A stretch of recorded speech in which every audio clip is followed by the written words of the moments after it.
Good evening and welcome to the February 2nd meeting of the Falmouth Conservation Commission. This meeting is being held virtually via Zoom video conference. Please be patient. We'll do our best to be efficient and allow everyone to participate equitably. This meeting is also being broadcast and streamed online by FCTV in real time. As this meeting is being recorded by Zoom and broadcast by FCTV, please be cognizant of what you say, how you say it, and what can be seen and heard in your background. The chair acknowledges the attendance and continued support of our entire staff, Jen, Alyssa, Mark, Amy, and Kristen. We're short on commissioners tonight, so Pat, you are officially elevated. Ooh. Let's see, I'd like to remind you guys that for commenting, I'll call on each of you at the appropriate time so we don't speak over each other. Also, that all votes have to be done by roll call. So when I call your name, please state your name and your vote, even if you've made the motion or the second. To our public participants, at any time during this meeting, you may enter any comments or questions via the chat function.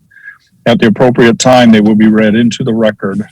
The link and further instructions are located on the agenda.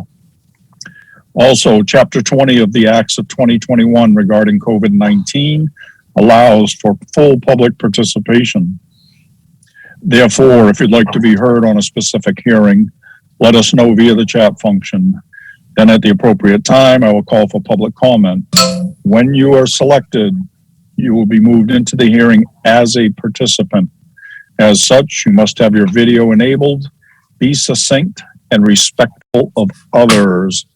Public comments will be limited to 3 minutes each. First up, vote minutes, January 5, 2022. I have a couple of corrections. Okay. Jamie. Yep. One is on page 4, after the RDAs are listed in their votes. There should be a sentence there saying that Jen explained that this was all these Osprey poll ones.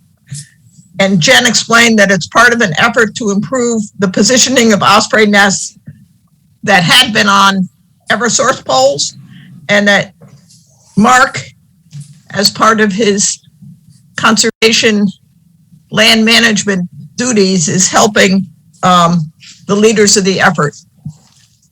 So there are two people who are leading this effort in town. The second issue is on page 8.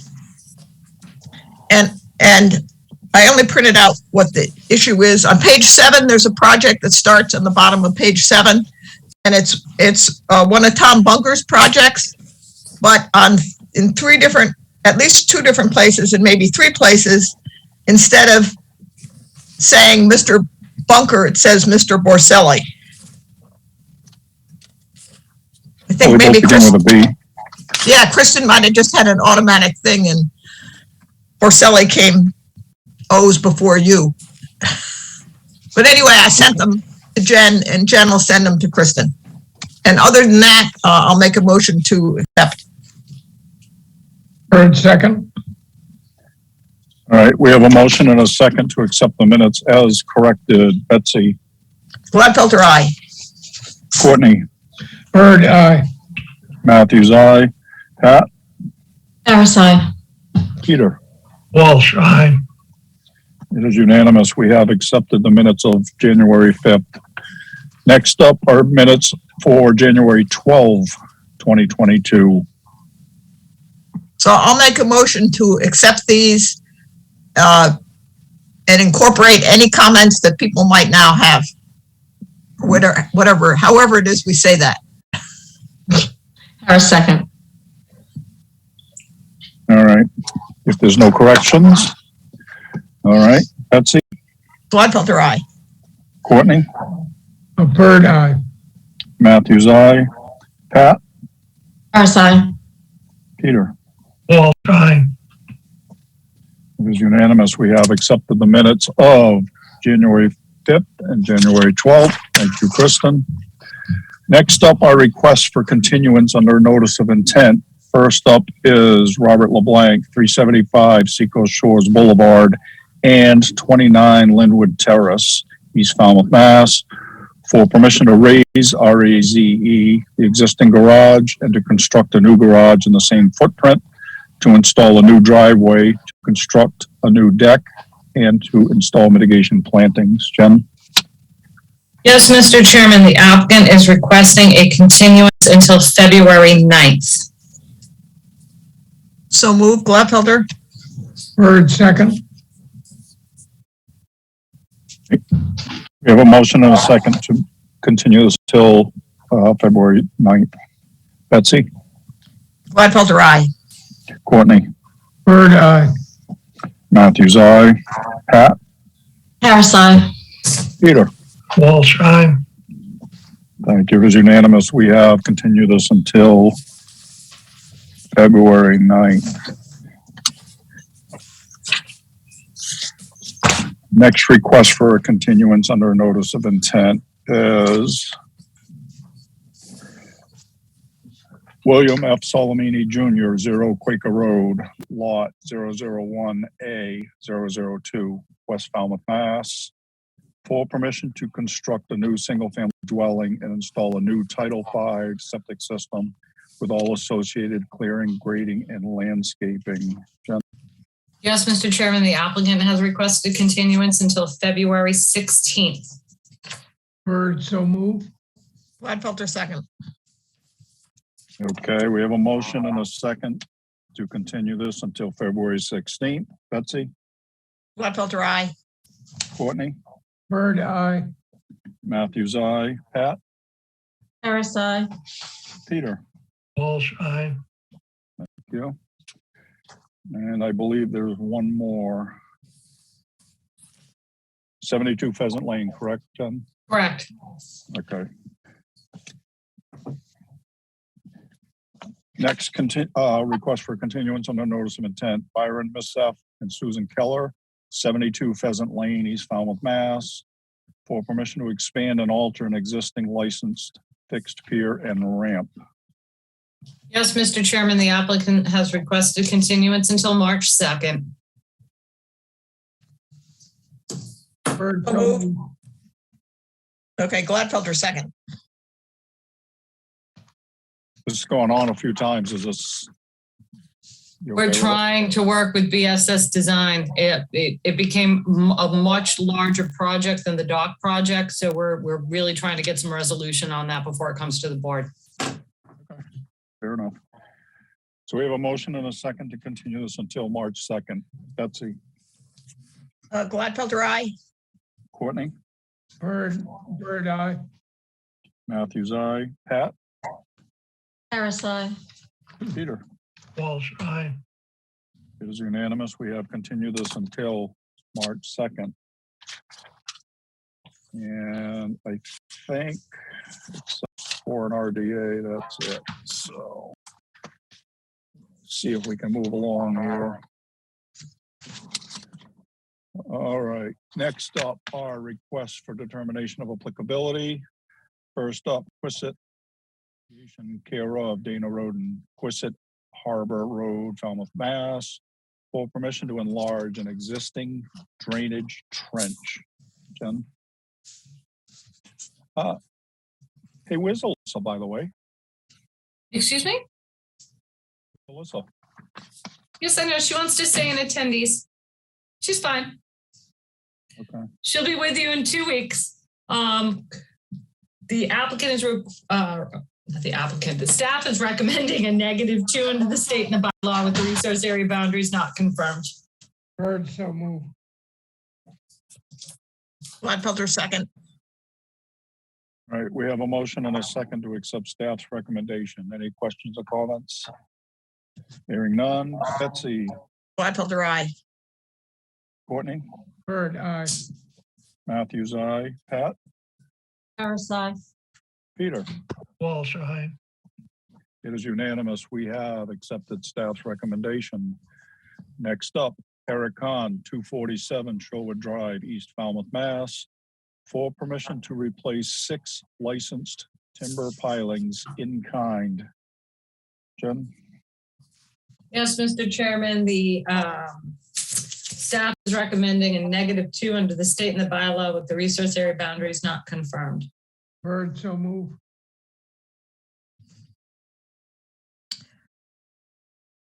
Need a Go for it. second. Gladfelter, second. All right, we have a motion and a second to accept staff's recommendation. Betsy, Gladfelter, aye. Courtney, Bird, aye. Matthews, aye. Pat, Harris, aye. Peter? Walsh, aye. It is unanimous. We have accepted staff's recommendation. Thank you. Next up, John and Cynthia McDonald, 11 Fairfield Drive, East Falmouth, Mass. For permission to construct an addition. Jen? 1 second, Mr. Chairman. Fairfield Drive, the staff is recommending a -2 under the state and the bylaw. Resource area boundaries are not confirmed. Bird, so move. Is this a floodplain?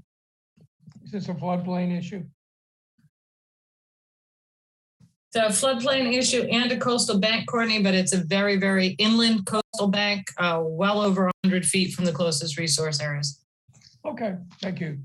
Gladfelter, second. All right. We have a motion and a second to accept staff's recommendation. Betsy, Gladfelter, aye. Courtney, Bird, aye. Matthews, aye. Pat, Harris, aye. Peter? Walsh, aye. It is unanimous. We have accepted staff's recommendation. Next up, Joshua Bond, 79 Green Pond Road, East Falmouth, Mass. For permission to remove an existing deck and replace it in kind. And Yes, Mr. Chairman, the staff is recommending a -2 under the state and the bylaw with the resource area boundaries not confirmed. So move, so move. Second, Gladfelter. Okay. We have a motion and a second to accept staff's recommendation. Betsy, Gladfelter, aye. Courtney, Bird, aye. Matthews, aye. Pat, Harris, aye. Peter? Walsh, aye. It is unanimous. We have accepted staff's recommendation. Next up, Richard Smith, 49 Carolyn Lane, Falmouth, Mass. For permission to remove 2 cesspools and install a Title V septic system. Jen? Yes, staff is recommending a -2 under the state and the bylaw with the resource area boundaries not confirmed. Bird, so move. Gladfelter, second. We have a motion and a second to accept staff's recommendation. Betsy, Gladfelter, aye. Courtney, Bird, aye. Matthews, aye. Pat, Harris, aye. Peter? Walsh, aye. It is unanimous. We have accepted staff's recommendation. Next up, continued request for determination of applicability. First up, Thomas Silviero, 87 Santuit Road, North Falmouth, Mass. For permission to remove an existing propane tank and install a new propane tank and generator. Jen? Yes, Mr. Chairman, the applicant is requesting a continuance until February 2nd. We're waiting on some guidance from the fire department on this one. Till February what? I'm sorry, February 9th. Thank you. Sorry about that. Bird, so move. Gladfelter, second. All right, we have a motion and a second to continue this until February 9th. Betsy, Gladfelter, aye. Courtney, Bird, aye. Matthews, aye. Pat, Harris, aye. Peter? Walsh, aye. It is unanimous. We have continued this request until February 9th. Next up, Deborah H. Mcniven, Lot 1, Ostrom Road, East Falmouth, Mass. For permission to construct a single-family dwelling with all associated clearing, grading, and landscaping. Jen? Yes, Mr. Chairman, 1 second. Can we, the applicant's requesting a continuance until February 9th, I believe. Trying to find it right now. Give me 1 second, sorry about that. Okay. Oh, here it is. Nope, that's the wrong one. Nope, sorry, February 16th. We have to check the wetland line on this one and we can't with all the snow. Aren't you optimistic? So moved, Gladfelter. Bird second. All right, we have a motion, a second to continue this till February 16. Betsy, Gladfelter, aye. Courtney, Bird, aye. Matthews, aye. Pat, Harris, aye. Peter. Walsh, aye. It is unanimous. We have continued this request until February 16th. All right, next up are requests for hearing under notice of intent. All hearings of the Falmouth Conservation Commission are held simultaneously under the authorities of the Massachusetts Wetlands Protection Act and the Falmouth Wetlands Bylaw. Although a single decision of the commission is issued, it represents a separate decision under each authority. And as a reminder, commenting is limited to 3 minutes. So I encourage you to stay within the purview of this board, which are the rules and regulations of the Wetlands Protection Act and the Falmouth Wetlands Bylaw, and how they pertain to any particular application. The chair reserves the right to stop any commenting that is disparaging or inconsequential to the hearing. First up, 375 Seacoast Shores has already been continued. Simon and Irina Stretzlov, 8 Edgewater Drive East, East Falmouth, Mass, for permission to remove an existing dock and to construct a new dock, ramp, and float. Jen? Mr. Chairman, can we table this? The applicant's representative is at another Zoom meeting right now. Will text me when he's done. So also move that we table this. Bird Gladfelter. second. Harris, second. All right, we have a motion and a second to table this. Betsy? Gladfelter, aye. Courtney? Bird, aye. Matthews, aye. Pat? Harris, aye. Peter? Walsh, aye. It is unanimous. We have tabled this for the moment.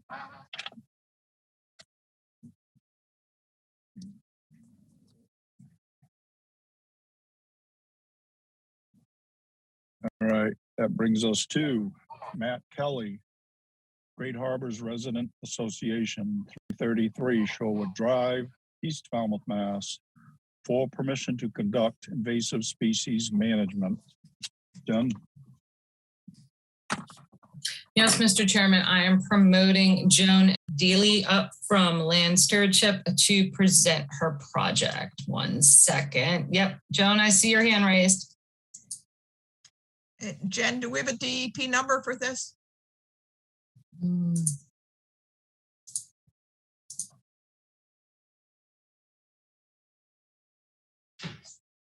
Hang on 1 second, Betsy. I just lost Joan Okay. Deely. Sorry. Oh, there she is.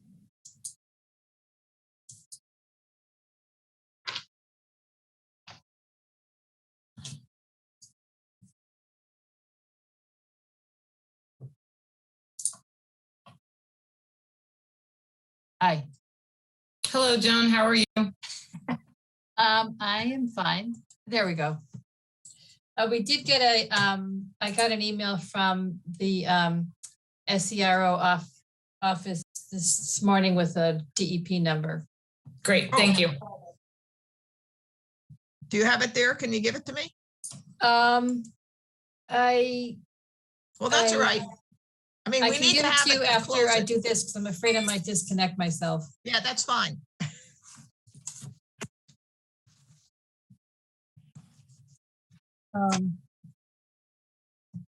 So this is a project at the Great Harbors Residential Association at 333 Shorewood Drive to manage Phragmites at their property. We worked on this site several years ago under a different order of different NOI and order of conditions that I think Dick Payne filed. That has expired, and the Residents Association wants to revisit the Phragmites at their property. It's much reduced in size and density, so will be not as big of a project as it was before, but we do need to do some work there to keep on top of the work that was done in the past.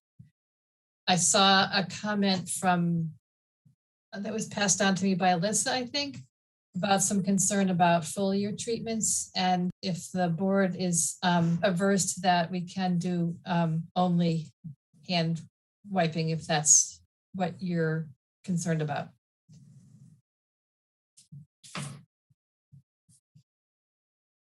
I'm sorry, Joan, can you repeat that? I had a comment from Alyssa about some concern about foliar treatment at this site, and I'd said we can revert to only hand work if that's what you prefer. Yeah, that comment came from me. I was just a little concerned with the use of the backpack sprayer, specifically with the language in the notice of intent that said you were going to target, and how was it worded? Only desired natives would, you would use the cut and drip method only in areas of where desired natives were located. And we kind of were concerned with that language because any native we like to have. So Yeah. We didn't want the sprayer to inadvertently target native species. Yeah. That is perhaps a wording issue. I guess all natives are desirable. We were trying to make the point that sometimes the Phragmites is in a discrete clump and other times it's interwoven or intertwined with natives. So that would be sort of how we would decide which kind of treatment to use where. But if that's a concern, then we can adapt. Excellent. And I think we can discuss it when we have a pre-project or, pre-construction, even though you're not constructing, before you start work, we can meet on site and kind of narrow and hone that methodology in a bit. Okay. That sounds fine. Okay.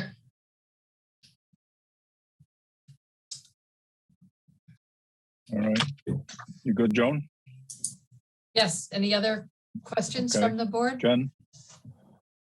Nope, I'm all set, Mr. Chairman. All right. Betsy? No questions or comments. Courtney? Am I understanding you right that you guys had treated this area previously? Yes. How long ago? Oh. I think we might have ended work there in 2018. So- Although I'd have to check my records, so to speak. But I think the reason why it's still lingering is that we didn't do, between some changes with the Residents Association and whatnot, we didn't do the stewardship treatments in the intervening several years that could have kept the Phragmites more at bay. So now there's new leadership there and the project's being revisited to get back on top of it. So that was my concern, because I've been involved with a similar project here in Little Sippowisset Marsh. Yep. And we annually have a crew come through and, spot, treat Phragmites that start to reemerge. And even though that project now is going into about 15 years, they still have a few stalks prop up every year. So you've got to keep after it. Yeah, agreed. And, you have to stress that to the homeowner association that this is not a one-shot deal. This is an ongoing commitment. Yeah. That's all. That's all I have. Thank you. Pat? No comments, thank you. Peter? No comments. All right.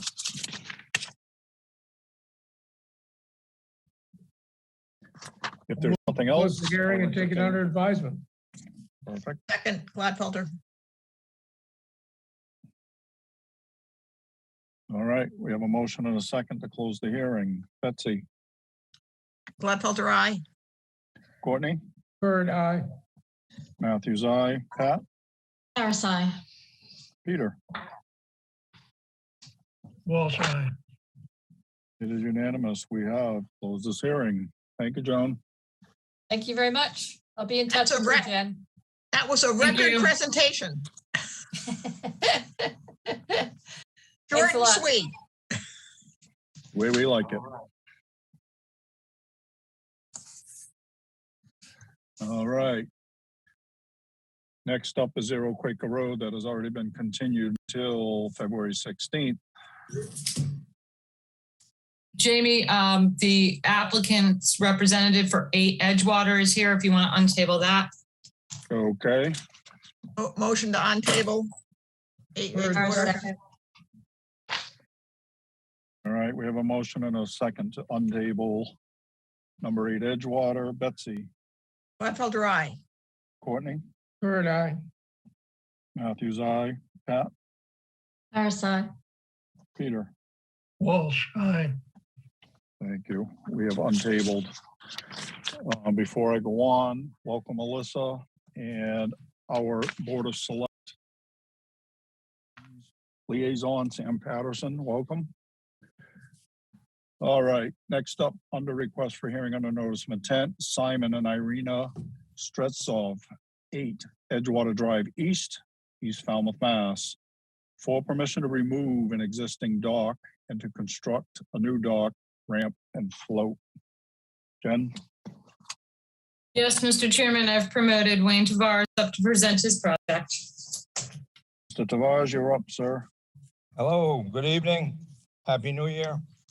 Haven't seen you folks in a while. Thank you for waiting on another meeting that lasted longer than I thought. So thank you for this opportunity. I'd like to promote or share a picture. Sure. One of my, let's see.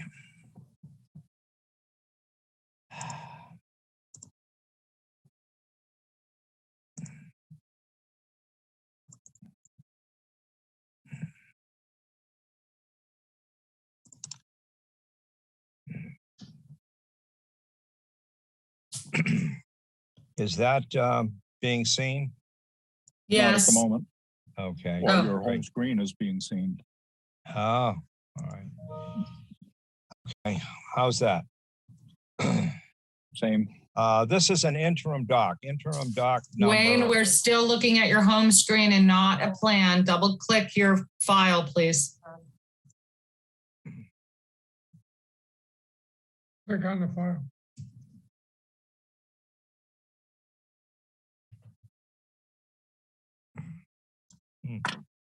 Wayne?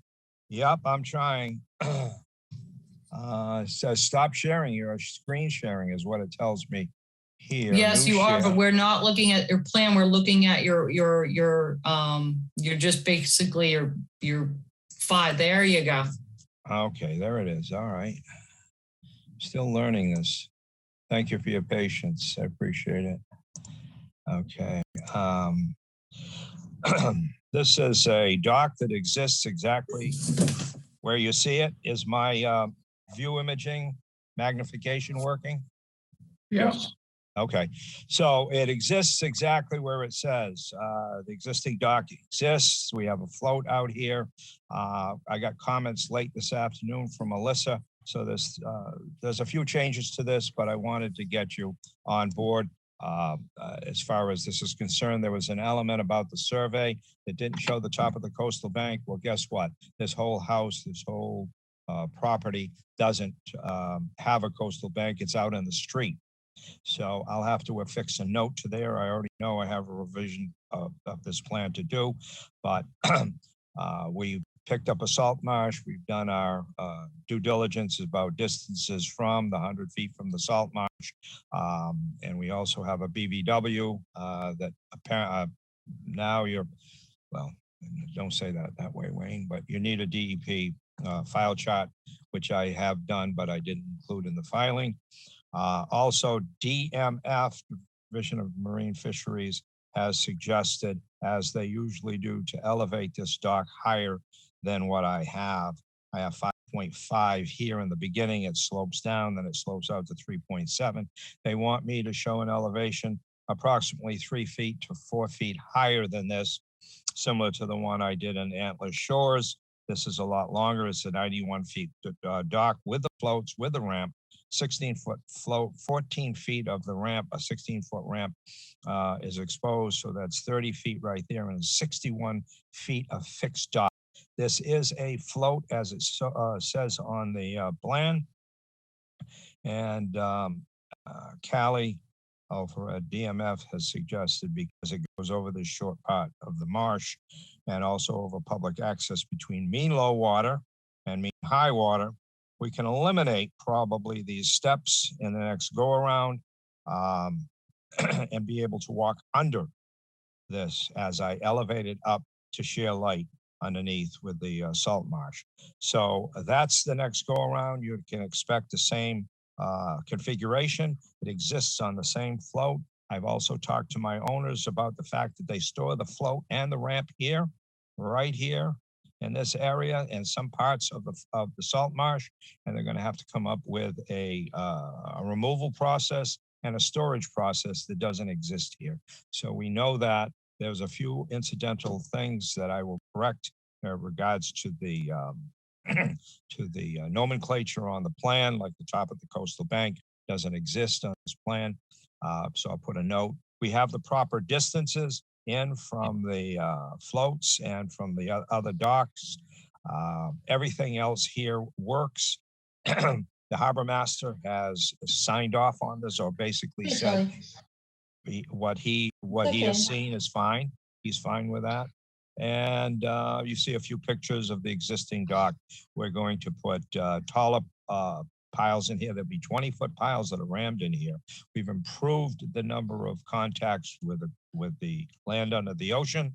One of the things here with the float that was recommended is that we use stays on here so that we maintain a 2.5-foot separation of the bottom of the float to the bottom here. And you can see the -3.5 on the bathymetrics that are around it. So we have it on the outside part of the float, but we don't have it on the inside. So we're going to have to put stays that hold the float up 2.5 feet above the land under the ocean at the lowest point. And that's what we're proposing. I apologize for not having this 100%, but a lot of the notes came in late, including the notes from DMF. But everybody was courteous, and I expect a better plan. It'll be a revised plan that'll include these elements. I'm asking for a continuance after you ask your questions, and go from there. Trying to keep it as short as possible. But thank you for the courtesy of allowing me to present it tonight. Thank you, sir. I think for the moment you can stop sharing. Yeah. Jen, do you want to start? Yes, Mr. Chairman. I think Wayne basically addressed most of the questions on the staff report. There does have to be some revisions on the plan, and would like to see those completed, but I think he basically addressed most of the issues, unless Alyssa has anything else she'd like to add. I don't have any questions. Thank you. All right. All right. Let's start with Pat. No comments, thank you. Peter. Yes, I have a question. With the raising of the dock, will the posts or supports to the dock be the same number as the original dock? Exactly. The spacing is the same. Everything is the same. It's just longer piles are required for this. Okay, thank you. Wayne, when you have to raise that dock and go up that slope, are you going to have to kind of make that ramp a little bit more landward, lengthen that ramp landward? I hope not to do that. I used steps and there is some existing ramp pitches in here. So if I take this from 3.7 up to 7.7, which I am guessing it has to be in order to pass under this, I'll have a 5.5 landward elevation, and I have to get up to 7.7. So that's a 2.2 raise. I already used steps in here that did 1.2 of those feet. If I do some more ramping or add one more step, I'll be able to get up to that point. And even if I use a fourth step, I'll have 2.4 feet in 4 steps. So 2.4 plus 5.5, I'm up to 6.9. I'm almost there with ramping the first angular portion that comes off the land. I ramp that up and I ramp part of the dock itself. It has to be less than 2% grade, but that'll get me up to the 7.7 where it needs to be. Okay. And I'm using 2x10s as stringers on here. So the 2x10s with the through flow on the top, they come out to about 10 or 11 inches. So I have to have that clearance underneath to be able to walk under, as well as to provide the light that Callie is looking for underneath. So yes, I'll be able to do it, believe me. Sorry. Anything Thank else, you. Jen? You remember we did it on Antler Shores up at Madeline Drive, and that was a little 12-foot long dock. So we managed to Yes, get up. Wayne, I just over. wanted to clarify that for Peter since he asked the question. So I didn't want you to come back with maybe a slightly longer dock landward and then have Peter question that. So I just wanted to clarify that before the revision. No, the idea of an interim dock is to stay in the same footprint. We are realigning this a little bit. I think you saw that. There's a little crook in the thing, but the area is the same. You're just exchanging a negative area for a positive area. So everything's the same. It's off by less than 8 inches, but we're straightening it. You know, if you're going to do something new, you do it right. Hate crooked docks. Betsy, So I think you just answered my question. The reason you have, instead of having a T float, you have an I float that sticks out, but it's to do the same as the interim permit. Exactly. It's the same to do Okay. the interim, and it's also the same. Now it's even more important with the note that was picked up by DMF as far as keeping separation with the land and the ocean. So if you use a T dock, you're going to be in further because we can't extend it out. So this way you extend it out to that minus 3.7 that you saw on the plan, and we can maintain that a little bit easier. However, oh yeah, I forgot. However, when I do stays, that I'll only allow the dock to come back a certain distance from high tide, say to mid tide, in order to maintain that 2.5 feet below, I have to put 2 more piles in here. I have to do 4 piles around that float to hold the float in place. Right now, I only have 2 piles. So I don't want to surprise anybody later, but I do have to do it that way. It's a good gesture. We don't want to poke any more holes or cause any more expense, but that's a good way of doing it. Well, this will be an improved dock, so Sure. it's just a little payment for that. Yeah. Yeah, that's all, Jamie. Thanks. thank you. Courtney? I have no questions. It's, I'll await the final drawings. Okay. I'll get that in next week for the next meeting, I guess. I hope. So Wayne, that was a very concise presentation. Thank you. Jen, what do we Sure, have for a thanks. date?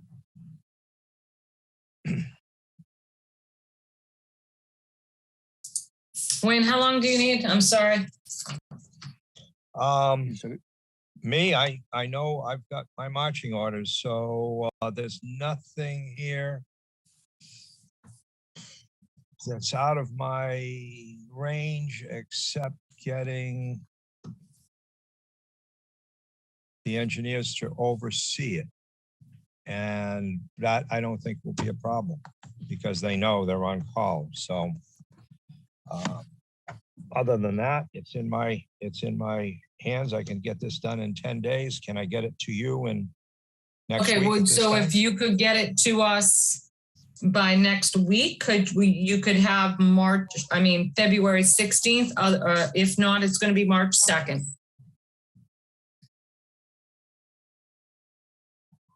The 16th. Yeah, I'll take the 16th. I know. I can Okay, get this it done needs, the revised plan should be in by next Wednesday. next Wednesday. Okay. You're putting me to work, but that's good. Okay. At the Okay. request of the applicant, I'll make a motion to continue this to February 16th. Bird second. All right. If there's nothing further. All right. Betsy, Gladfelder, aye. Courtney, Bird, aye. Matthews, aye. Pat, No caller. Pat, you're on mute. Sorry about that. Harris, aye. Thank you. Peter, Walsh, aye. it is unanimous. We have continued this until February 16th. Thank you, Mr. Tavares. Okay, thank you all. Have a good night. Thanks for waiting again. You're Aye. welcome. Good night, Wayne. All right. Next up are continued hearings under notice of intent.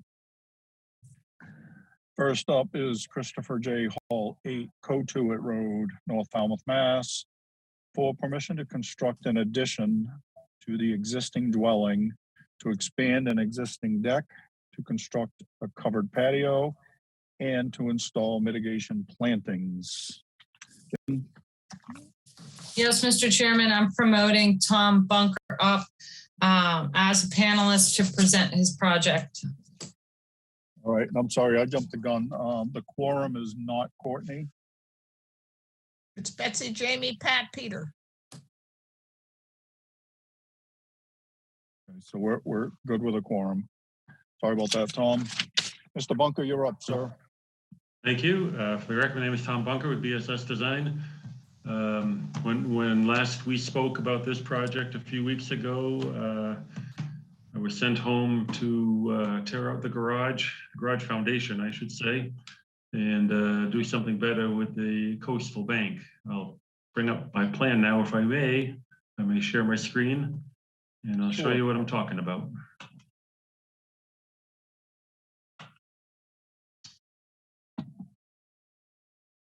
And I'll bring up the plan there. Okay, this is 8 Cotuit Road. It's up behind the Seacrest Hotel.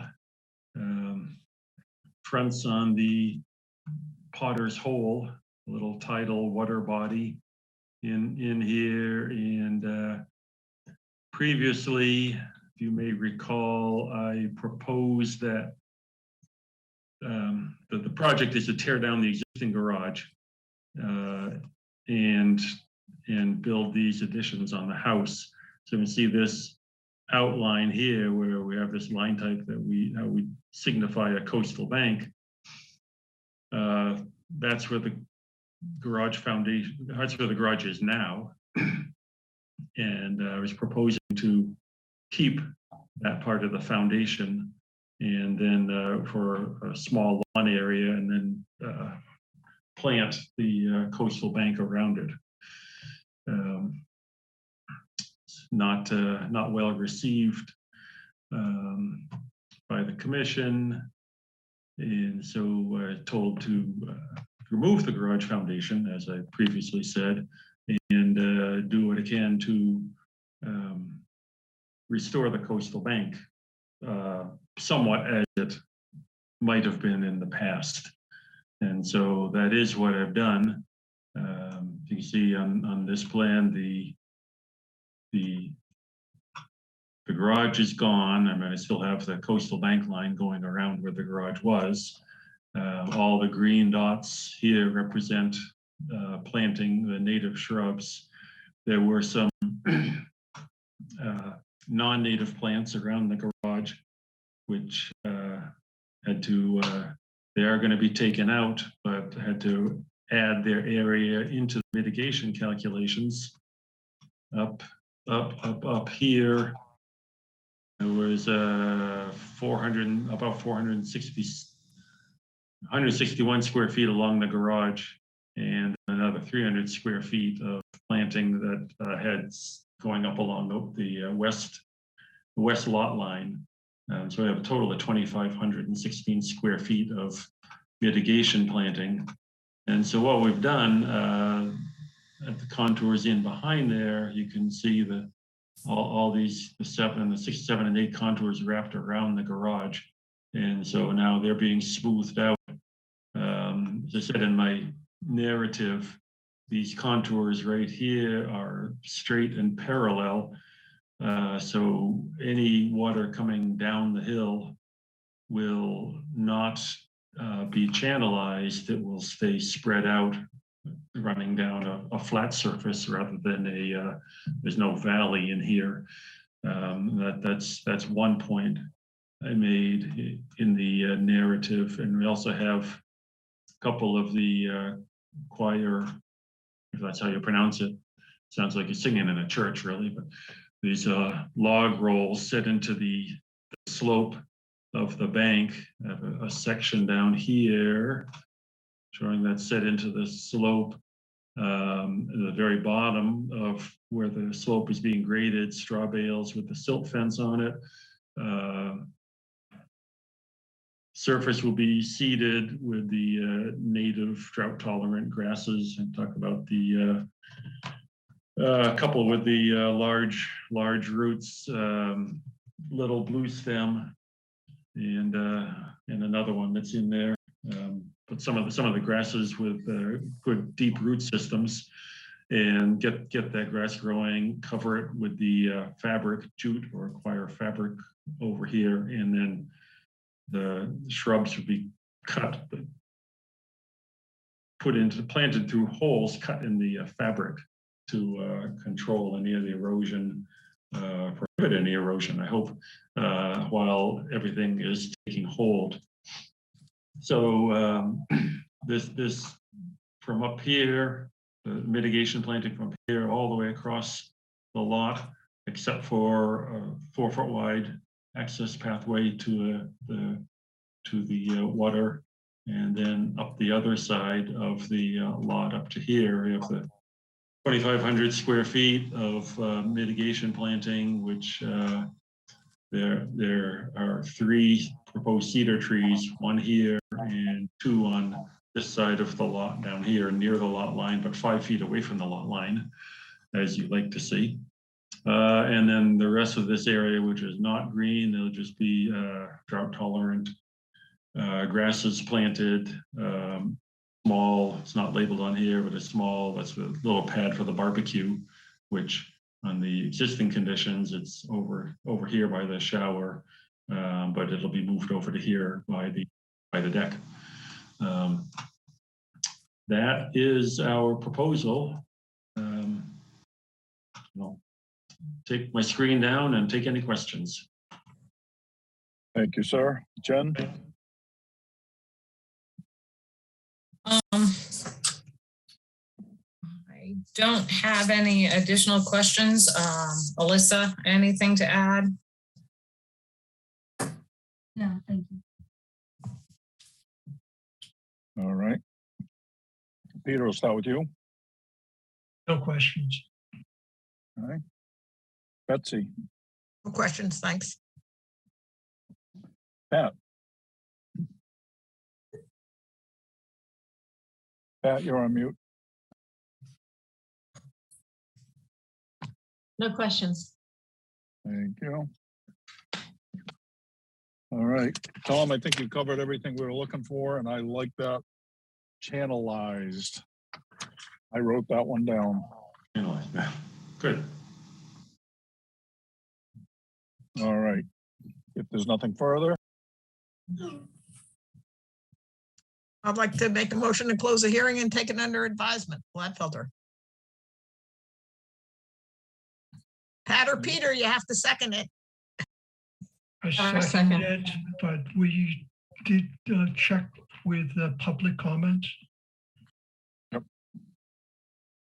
Was that a second or not? Yes. Harris, second. All right. And anything in the public chat function?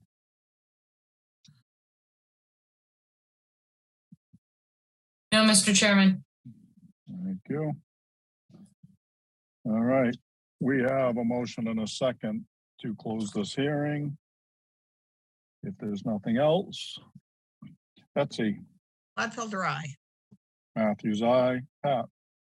Harris, aye. Peter? Well, aye. It is unanimous. We have closed this hearing. Thank you, Mr. Bunker. Thank you, and good night. Night. Night, Tom.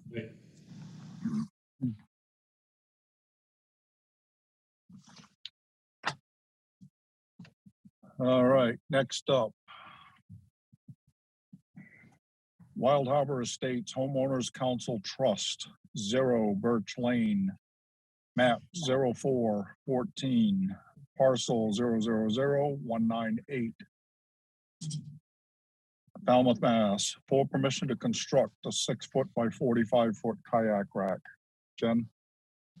Yes, Mr. Chairman, I'm promoting Mike Borselli and Peter Hussey of the Wild Harbor Association to present their project. Hello, Mr. Chairman. Anyone else? Mike, I see Jeff Williams in the audience. The attendees. Am I promoting Jeff up as well? Yes, please. Okay. Okay, bear with me 1 second, Mike. Betsy, can we clarify quorum? There is no quorum. We This haven't wasn't opened this, open. Jamie. Anybody else want to speak over each other? Thank you. Mike, you're up. Thank you, Mr. Chairman, members of the commission. For the record, Mike Borselli from Falmouth Engineering, and I represent the applicant. I'm joined tonight with Peter Hussey from the Homeowners Council and Jeff Williams, also from the Homeowners Council, and you're familiar with Jeff's expertise as a coastal geologist. With your permission, I'd like to share my screen, Mr. Chairman. Yes, sir. I'm going to start by just showing an aerial photo of the subject parcel. It's at the end of Birch Lane within Wild Harbor Estates. The area that I'm zooming in on and circling is the beach parking lot. The beach fronts on Wild Harbor to the west. There's a path that meanders down to another section of beach. There's a significant area of dunes in and around this parcel, and at the end of this path, you can barely see it. You can see these marks, for lack of a better word, which is an existing kayak rack.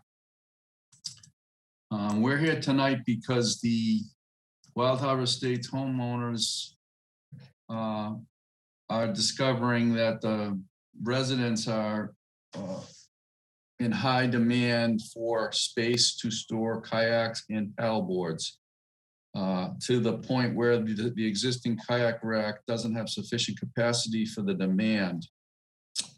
And we submitted a notice of intent to add additional kayak rack storage in a place nearby to this location, just off the path here. So that area I'm circling now, I'm gonna show you on a site plan. I'm now zoomed in on the area I just showed you on the aerial photo. Here's the existing kayak rack. Here's the southern end of the path. Here's the proposed kayak rack. We filed the application some time ago, and there was a staff report and comments and the discovery by your staff that some vegetation had been altered in this area, and the staff is now recommending that that vegetation be restored. And we're trying to work out the details of how to provide the restoration, which the association is very much amenable to. In fact, they want to provide more than what was altered as compensation, but in other areas on the parcel. We're having trouble finding another home for this kayak rack. So we met with Jen on site. We've been trying hard to work together, and I don't think we can come to a consensus. So I think it's up to the commission to really give us guidance if this location, we hope this location is amenable and we can compensate by planting beach grass and cedars nearby, but not in this exact location, as compensation and mitigation for what had been altered. There's a lot of kayaks that have no home, so they get stored willy-nilly in this area, and that's a big reason for the issues with the vegetation that has been removed. So the kayak is an effort to try to organize the kayaks and paddle boards in a way that they're not just stored willy-nilly in the wetland resources.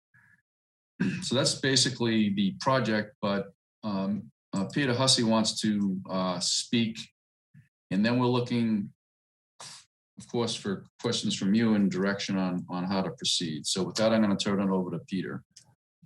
Thank you, Mike. And I'll stop sharing. Mr. Thanks, Mike. Chairman, members of the commission and commission staff, first of all, thank you for the opportunity to address you this evening. As outlined in the application and also in my letter in response to the staff report, the problems that we're trying to attempt to address stems from the fact that we have residents with 64 more vessels than our current permitted rack can accommodate. We work to attempt to organize these overflow vessels into one area at the end of the path to the beach, rather than have them scattered over the dune and beach grass. And when we did that, damage was contained.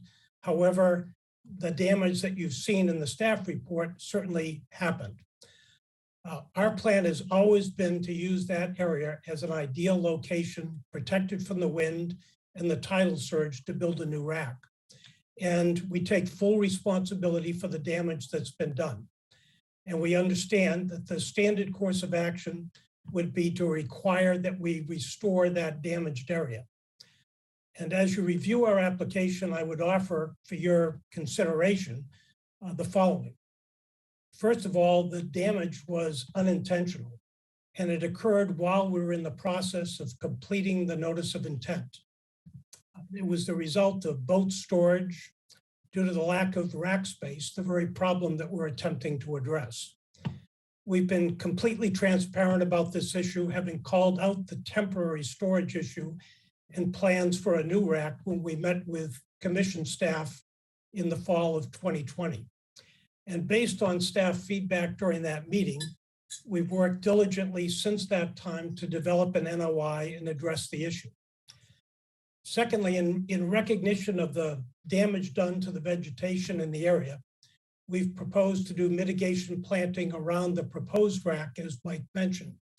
And we do additional mitigation planting in other areas. And that total of mitigation planting would exceed the amount required if we were to simply restore the affected area.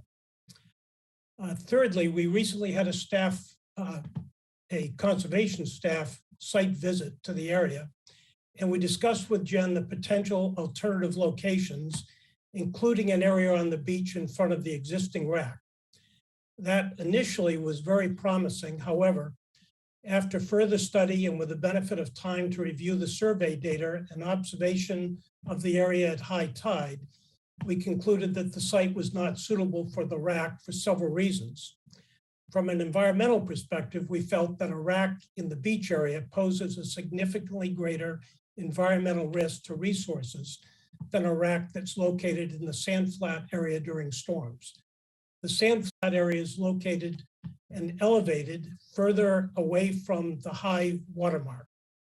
And if we think about a Category 3 or greater storm striking that area, especially during a spring high tide, storm surges of up to 12 feet would inundate the beach area with the surge and wave action, potentially damaging the rack and scattering vessels by wind and water action across the beach and dune area, which would of course cause damage from floating debris to landforms and vegetation.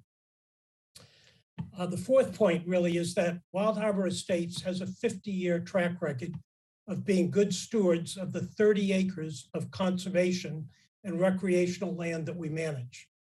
Most recently, we've added over 15,000 square feet to our conservation land by acquiring property that was destined for development.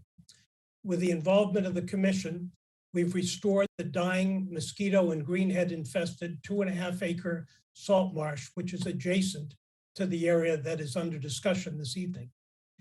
And lastly, I would also hope that consideration would be given to the fact that it was through the association's efforts over the last 30 years by planting beach grass that the 8-foot high dune that fronts the sand flats under discussion exists. Despite its appearance, this is not a pristine natural beach area, but the result of conservation work over 3 decades to restore and preserve the area. And it's a tiny portion, just 270 square feet of this sand flat that we would like to utilize for a new rack. So in summary, having considered the alternatives, I believe, and I would hope the commission might concur, that the proposed location, coupled with mitigation plantings, is the most responsible way to protect the resource area for the long term, while allowing storage and access for boating to the water. And I would hope that you would agree that the result is a net benefit and in the best interest of the natural resources of the area and the citizens of the town of Falmouth residing in Wild Harbor Estates. Thank you for the opportunity to address you, and I'm available along with Mike and Jeff Williams for any questions that you might have for us. Thank you. Mr. Williams, do you have anything to add? You're on mute, sir.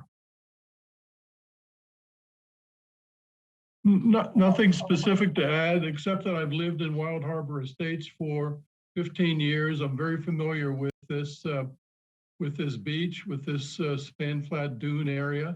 And I've certainly monitored the existing rack, and I've advised Peter and the others on the recommendation for the second rack. And I think the best location for it is, as Peter stated, in the sand flat area, well seaward of the high tide line.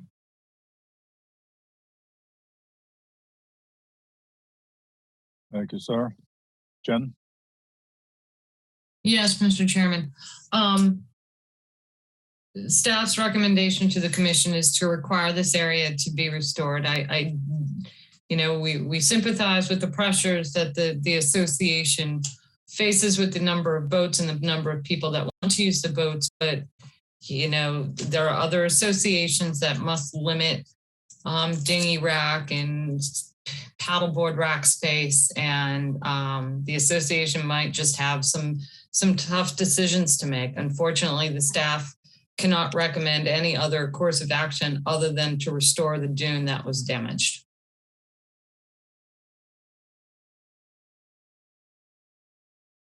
Alyssa, do you have anything to add? I don't. I think Jen covered our points. Thank you.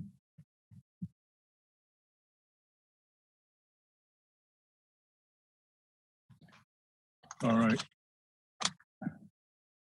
Commissioner comments, Betsy. I have a couple of questions. Mr. Hussey, how many homeowners are there in the homeowners association? We have about 175 homeowners. And what's the current capacity of the racks? 96. Originally permitted for 52 in the same space. We put additional shelving over the years and now have a capacity of 96, which is maxed out. So you couldn't put any additional shelving on what you have? Unfortunately, we can't. It's okay. We've reconfigured it each year depending on the kinds of vessels, and we've kind of maxed that particular one out. Unfortunately, we think about family activities. It takes 4 vessels for 4 of this type for a family of 4 to go out and go kayaking or paddleboarding. So 175 homes, 4 people in each home. 96, while it seems like a lot, it's not really a lot of capacity for the number of people. Okay, and my other, well, it may not be, but there may have to be hard choices, and people may, obviously there can't be 4 slots per homeowner. And then you could start with, you have 96 slots. How are they going to be divided up? And that's, as an association, you'd have to figure that out. But my other question is, what about putting some racks in the parking area and having wheeled carts to bring them to the beach? And that's what's done in a lot of yacht clubs. It's 575 feet from that parking lot down to the beach. It could be done. It would require an NOI. And the time frame would be a year out, certainly before we could come back to the commission. It poses. Couldn't you modify this? I'm sure Mike could modify this request. I believe, it would be wonderful if I'm wrong here, but I believe it would require a survey. Well, we'd have to supplement our survey. It would take some time and some work, but it wouldn't be a year, but it would be some time. It could be done under a continuance, right? Conceivably, yeah. Okay, those are my only comments. All right. Courtney? I'm pretty much in Betsy's camp on this. I think sometimes you run into some hard choices, and maybe there is an alternative, and maybe it's a way of thinking outside the box to put another rack in the parking lot and come up with a way of easily moving kayaks and that kind of stuff down to the beach. Have a system. Mike, you're pretty imaginative. Yes. All right. Jen, you may have already addressed this, and I'm sorry if you did, but there's no other place that mitigation could be done, to mitigate for the dune damage. When I was on site with Mike and Mr. Hussey, we really focused on an alternative location for the rack. I didn't really patrol the whole area looking for areas to do mitigation for the damaged area. I don't know, I know that beach a little bit, obviously not as intimately as the homeowners do. We could go out and take a look, but I think any mitigation would end up either along that path going out to the beach, and it wouldn't be in the shape of like a dune, because that would just be creating or taking up more of their very valuable beach space that they have, the limited beach space they have. But the staff can go out and look. Mr. Chairman, can I, sorry to interrupt. No, go ahead. I was gonna ask if I could share my screen and maybe show some possible areas. I don't know. I'm just trying to have the dialogue. There are a lot of open areas. The area where the vegetation was altered is right here. So this is beach grass. It's really not mounded or doesn't really have any elevation. It's pretty flat with the path. So it wouldn't be like to create more dune, but there are a lot of opportunities to supplement the dune with more beach grass, on an order of magnitude, maybe, some multiple of the area that was all altered. I'm looking at a place here. It's hard, of course, with the aerial photo, but if that's something the commission would consider as compensation to allow the rack to be here, that would be a viable, possible alternative. If I might suggest, there's two areas that come to my mind. One is on the existing chart that survey chart that Mike just showed, where there's some lettering. There's an area right up in that area. That's a pretty significant area. We've tried to plant there over the years. It seems difficult to take hold. but that would be worthy of going after. And it's doesn't really appear this way looking at this aerial photo, but behind the proposed rack area, it's very sparsely covered with beach grass that has been planted over the years. And that could really, I think we could put, it's roughly a 400 square foot area. We could plant at least 400 square feet in that area alone. So I think there are several areas along the back of the dune in particular, which would benefit by a planting of beach grass in those areas. So, Jen, as we always talk about, it's not for us to design a project, but I'm just trying to think outside the box here that, you know, would there be alternative areas? So that's rhetorical. I'm just throwing it out there.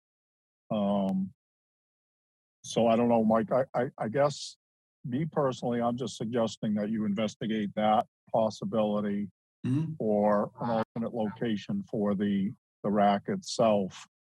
And again, I'm only speaking for myself. That type of mitigation is something that I would consider myself.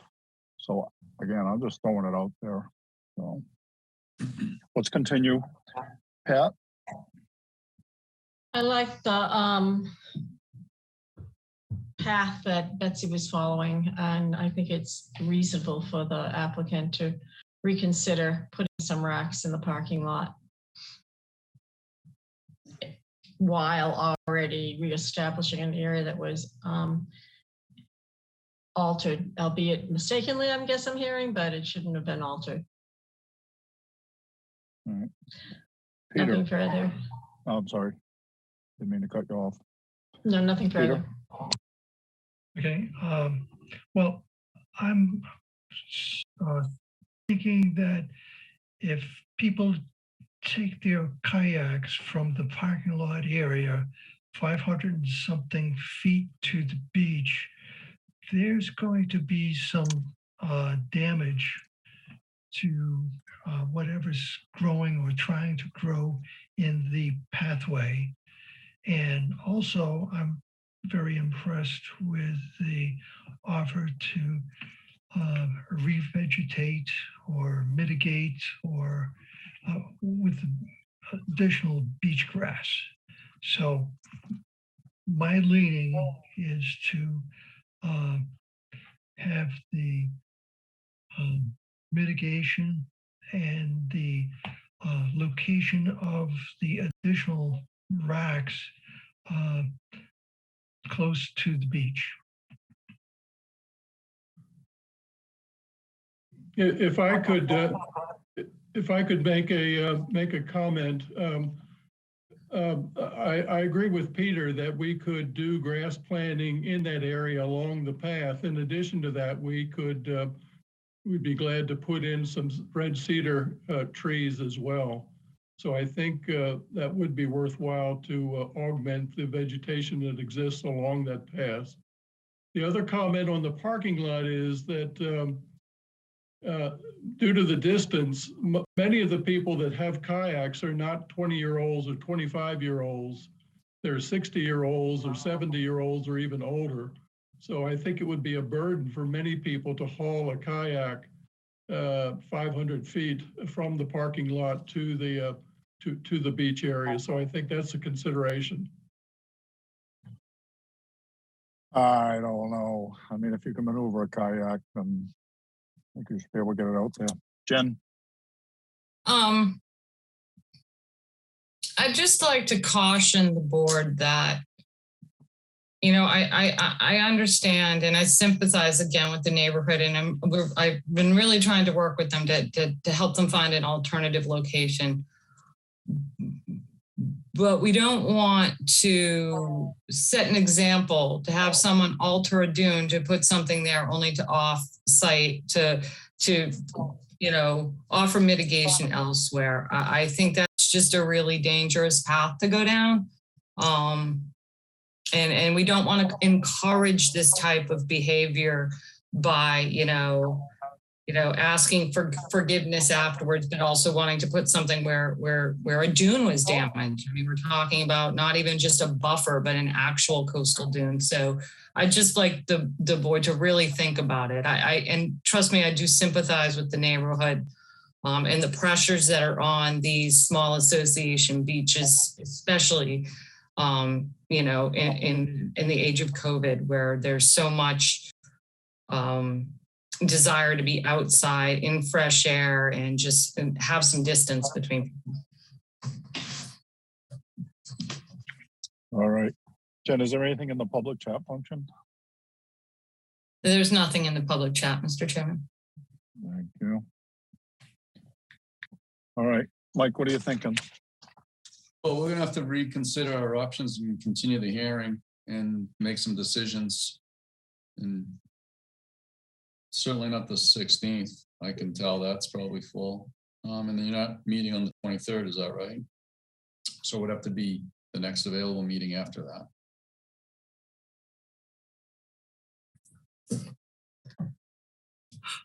What was that, Mike? Sorry.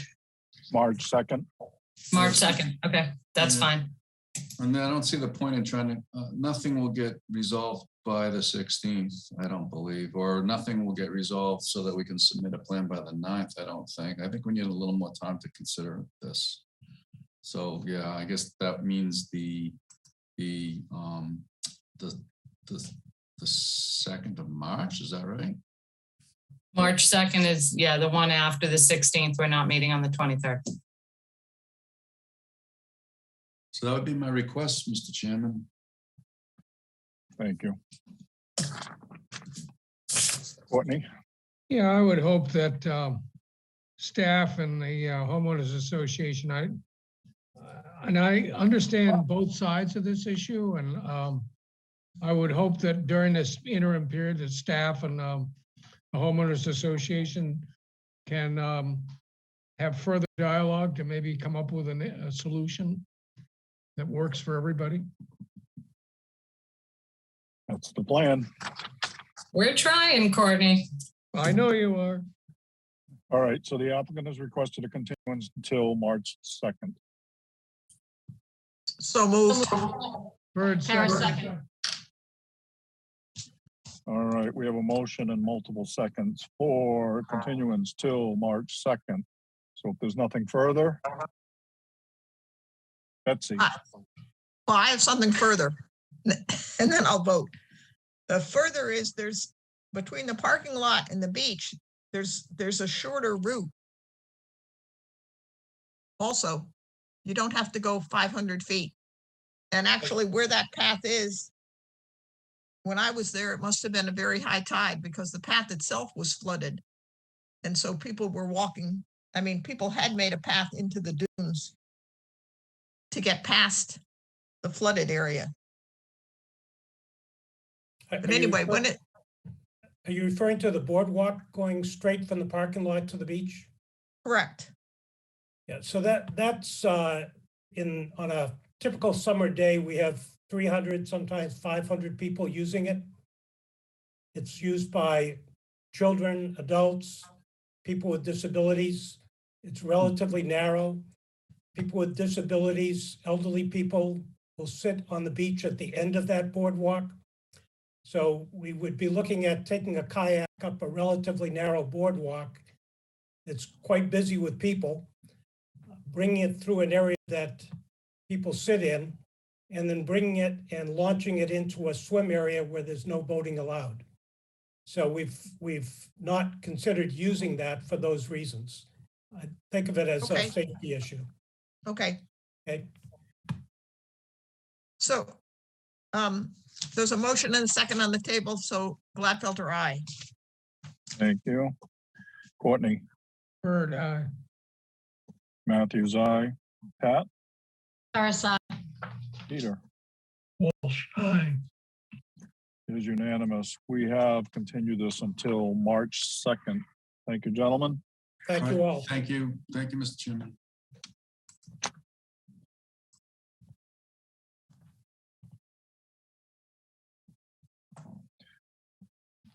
All right, next up. John and Catherine Smits, 56 East Harbor Drive, Falmouth, Mass, for permission to construct soft engineering coastal bank restoration and to install restoration plantings. Jen? I'm attempting to promote Jeff Ryther up. All right, before you do, quorum, Betsy? It's all of us, Jamie. Thank you. Okay. Mr. Ryther, you're up, sir. Yes, hi, how you doing? Jeff Ryther with BSS Design. Mr. Chairman, I need to share my screen for Jeff. Okay. Right, Jeff? Yes, please.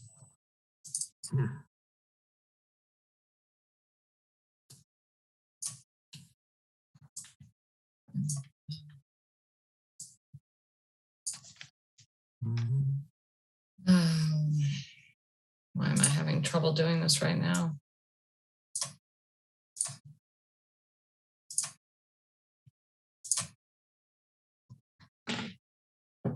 One second, Mr. Chairman. Sorry about that.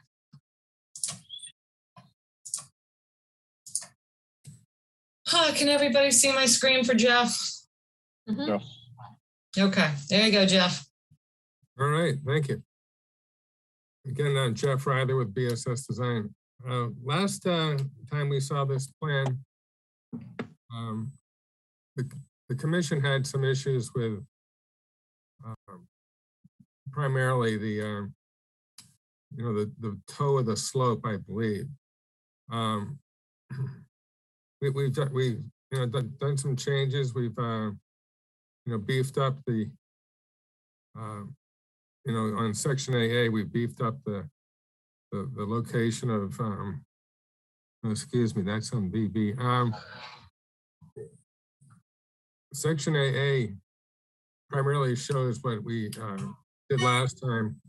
Section BB was added to look at the little bit of salt marsh that is at the site. And so we've we want to protect that. So we've added a little bit of some fencing at the toe of the slope at the salt marsh. So that was one of the issues. I think we were asked to label the shellfish areas on the pond, that are in the pond here, and on either side of the dock, we have some areas that are land containing shellfish. The commission was concerned about, trimming roots. We want to take the dead ones out if possible, but there won't be any roots pulled for this project. And that's on a note we've added on note 7. Also, no tree removal was requested, so we've added that into that same note 7 at the bottom of the page. I think it was Maury asked for a professional land surveyor stamp. On the plan, you'll see Tom Bunker up at the top of the page, along with my stamp. So I think we've covered the stamp issue. And again, we've added section BB. So, that's about it in a nutshell. It was just, adding some additional information on the plan. Thank you. I'll take your questions. All right. Thank you, Jeff. Welcome. Jen? No, I think Jeff kind of addressed, at least the staff, my concerns about the salt marsh and how to protect that during construction. Well, obviously, condition of pre-construction meeting. Anything additional, Alyssa? No, thank you. All right, thank you. All right, Courtney. No questions. Pat. No questions, thanks. Peter. No questions, thank you. Betsy. Thanks, Jeff. I think you addressed all the concerns that were brought up.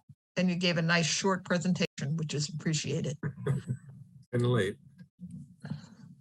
Less is more. All right. Jen, is there anything in the public chat function? No, Mr. Chairman. Thank you. I'll make a motion to close the hearing and take it under advisement. Our second.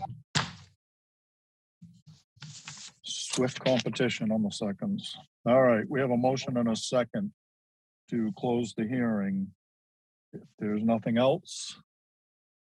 All right, Betsy, Gladfelder, aye. Courtney, Bird, aye. Matthews, aye. Pat, RSI. Peter. Walsh, aye. Thank you. It is unanimous. We have closed this hearing. Thank you, Mr. Either. Thank you. Have a good evening. Bye, Jeff. Bye, Thank you. Jeff. Yeah.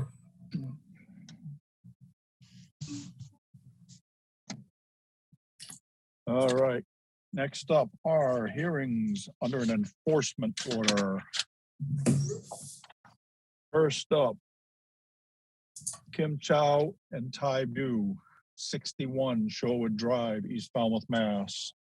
Unpermitted construction of patios within conservation jurisdiction. And Yes, Mr. Chairman, Alyssa is going to lead the discussion on this enforcement issue, and I have just promoted the property owner up, Kim Chow, to address the board if they'd like. all right.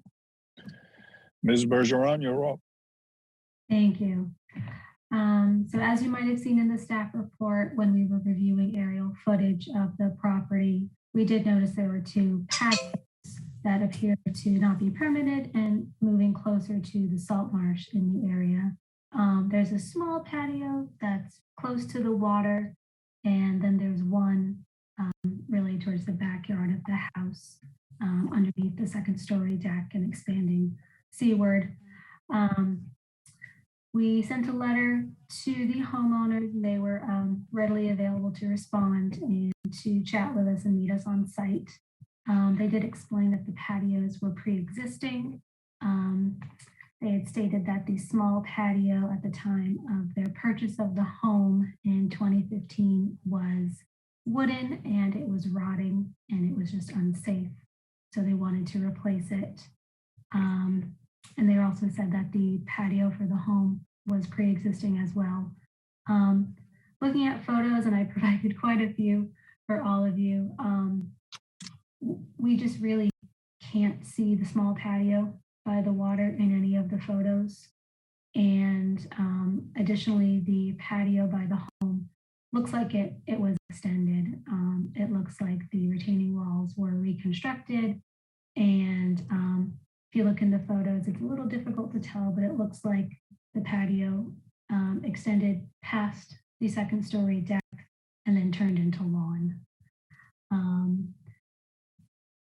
Let's see. So I did send this over to Miss Chow, and looks like she's here. I don't know if she can turn on her video or not. But Miss Chow, if you would like to address the board and discuss your history with the property, that would be great.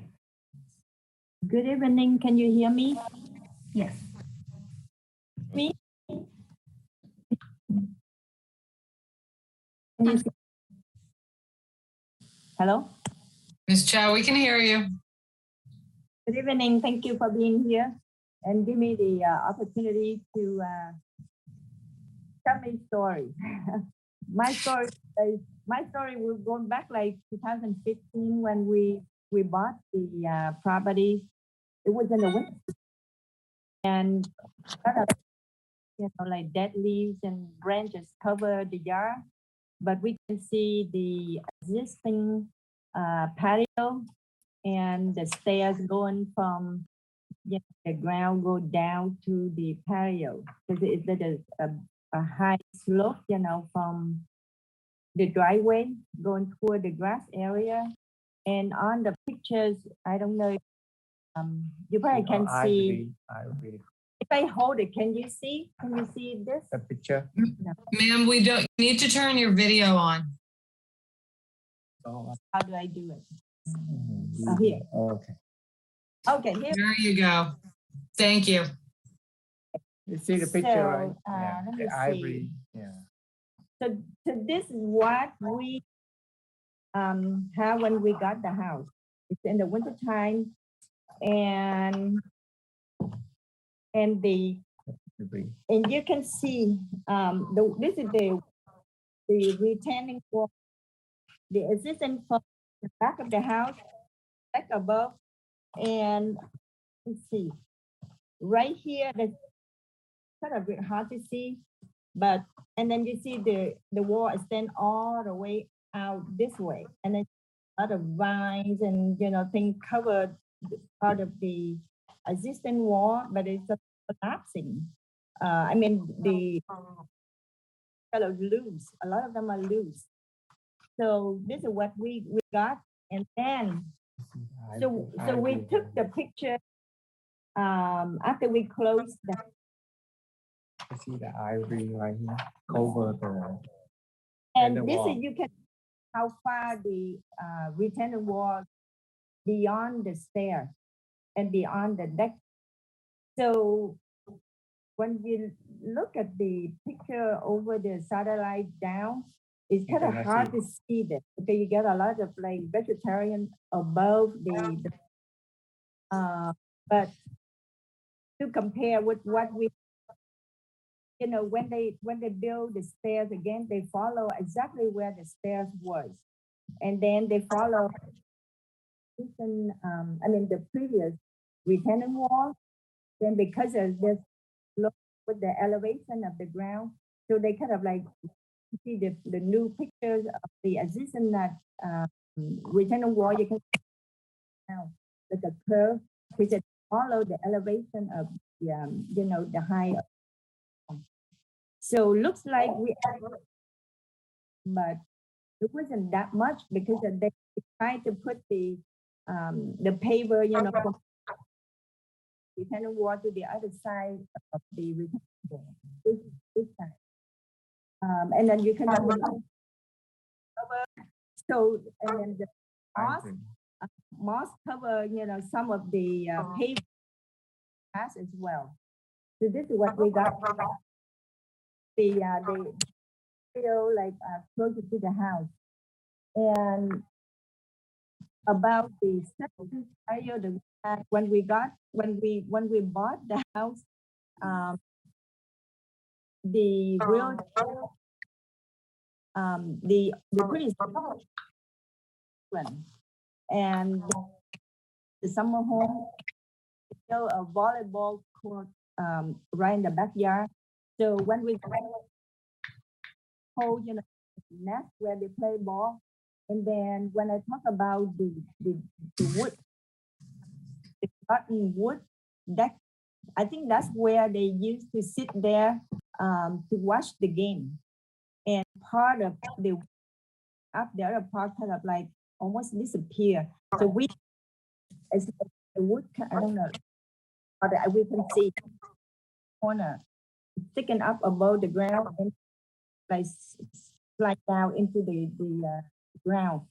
And again, there's a lot of trees covering that. We didn't take a picture at the time. It's just like the other year is so bad. So, and my realtor said that you need a lot of work here. So whatever you want to do, you got to go. You need to check with the town. So then after closing, we didn't go down, and then later year, 2015, we went to the town. So I brought all the pictures that I sent here to the town. And then I talked with someone, I think in the building department. We were very in Massachusetts for 40 years, but like Marlboro, we live there, so I'm really not familiar with Falmouth, but I was advised, to do that. So we went down to the town and we asked the question. We say, we bought a house. Ma'am, I'm sorry. You just slowed down a bit. You're going in and out, and we're having trouble hearing you. Oh, yeah. No. Oh, product. Oh, can you hear me now? Yes. Sorry. So anyway, the long story short, I went to the town. I talked to someone. My husband and I, we both went, and a gentleman at the town said, "What do you try to do?" I said, "Well, this is a condition, and I like to, restore so that it's safer for us to use the back. I mean the patio." So he said, "Well, if you have something existing, you to do it, replace it, or to." And I have another area down, like away from some wood, like. And he said to me, "How big?" And I say, "I think it's about 10 by 10 by the way it looks to me, but it's only one corner is still existent at the time. The other part, like." And he said, "And what to replace it?" And I said, "I think he was." And he said, "Well, you're gonna do the conservation, and in the winter, something like a, we just put it together." And he said, "Yeah, I don't know how big you're gonna do." I said, 10 by 10, I'm not sure. And because the way the left, the remnant of it is about 10 by 10. So I said to him, I said, "I do it." He said, "I don't do it." So then we went home, and we actually didn't do anything in 2017 because, how the finances to do it. And plus, we live in TikTok, we didn't live in town. Going, but I was working at. We wait until 7 because if I need the permit, I have all the time to pull the permit. I wasn't to go in. And so after the fact, and now I found out that we supposed to have we did it. I said, "Oh my God," we went to we were told we didn't need a permit, and we did it, and now we did a lot. So I feel bad about it, but then at the time, we had like over 2 years, to start it, to do something.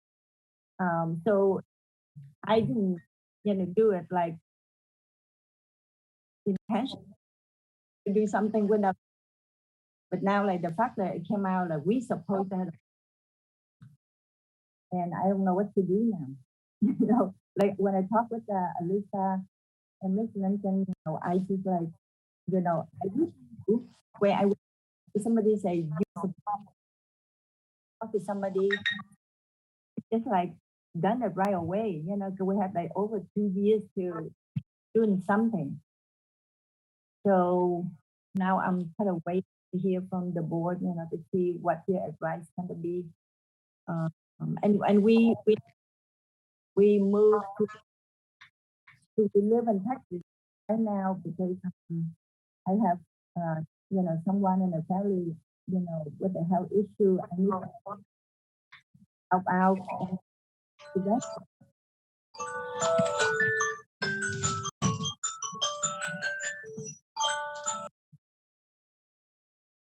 so we probably eventually gonna move back and live in that house in Shorewood, but we would like to make it like a permanent home, but it's right now we're so far away. So when I get the letter from, Miss Alyssa, and then I have to like drive back from Texas, to meet with Miss Lincoln and, Miss Bergeron, for that meeting so that they can visit the site. So, that's my situation now. Thank you. Janet, what are you guys thinking? Is that a fair question or not? I mean, we've done as much evaluating of the aerials as we can. you know, if the patio and near the marsh is what I'm really most concerned of. If that was under leaves, yeah, we might not have seen it, but the aerials are pretty good. I think Alyssa did a good job in you know, kind of illustrating to the board with the aerials and the arrows, like, you know, the difficulty we have determining whether if something was there or not. So I really think the board just needs to make a determination. I do have one question, Ms. Chow. Did you have the deck redone or just the patio? You redid the patio and the walls, and you didn't have the deck done. So you didn't pull a permit at all from the building department, correct? And they asked me if we have to redo the deck, and they did say if I have to replace the new deck, I have to get it. But if I straighten, you know, the pole or like putting some wood, you know, like a partially repair, then there's no permit needed. So that's what he said. And then we didn't do anything with the deck exactly the way it was. And then we did work underneath the deck. Yeah, we just kind of, yeah, and we repaint it, so it looks a lot better. But before it was like really bad. Okay, thank you. So I think, Mr. Chairman, the board just needs to evaluate the aerial photography that the staff has put together for you and make a determination.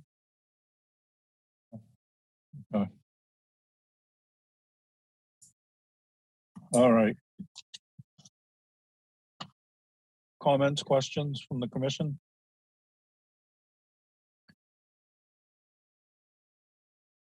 Peter? It's my understanding that if the patio and construction was done prior to 1978 or whatever, some time frame, it could be grandfathered. If the construction work that was done after that date, regardless of ownership, the present owner is responsible for permitting and getting all the approvals or making it like it was before the construction. Is that right, Jen? Mostly right, Peter. 78's a big threshold. You know, there were activities that could have potentially been permitted by under a prior set of regulations. But if something was done before 78, the implementation of the local wetlands bylaw and the Wetlands Protection Act, then it tends to typically be grandfathered, correct? And for the purposes of the applicant, homeowner, or whatever, it doesn't matter if they did anything. It matters with the plot or house is in compliance with all the regulations. It doesn't matter if the present homeowner did something or didn't do something. It's the condition now as compared to the permits. Correct. No further questions. Right. Thank you, Peter. Courtney? So we need to determine whether this existed prior to 78. Is that the issue? No, Courtney. I think that there's no way to determine that. The aerial photographs are just not that great. I mean, if the board, I mean, we could continue this we could close this. The board could, you know, if you have all the information. Ms. Chow, I do have a question. The pictures that you are attempting to show the board, are those the pictures that you submitted to Alyssa? Yes. Okay. Like right after we did the closing, we get the permission to, well, now it's our property. So we went in and we took pictures, and the real at the time he said that you need to show the town, you know, what you have and what you wanted to do. So I at that time, the iPhone wasn't a good thing. So I have my. No, I understand. I just want to make sure that the pictures that you showed the board tonight are the pictures that Alyssa, was submitted to Alyssa, yes. That I sent to Alyssa, but I enlarged bigger so the town can see at the time. Okay, thank you. Courtney, basically, I mean, the board can either continue this hearing, close the hearing. I think you have all the information you need, and the board can just take some time and look at the aerial photographs, look at the staff report that Alyssa put together, and we can make a determination next week what you'd like to do. I'd be comfortable with that. Pat? Pat, you're on mute. Pat, you're on mute.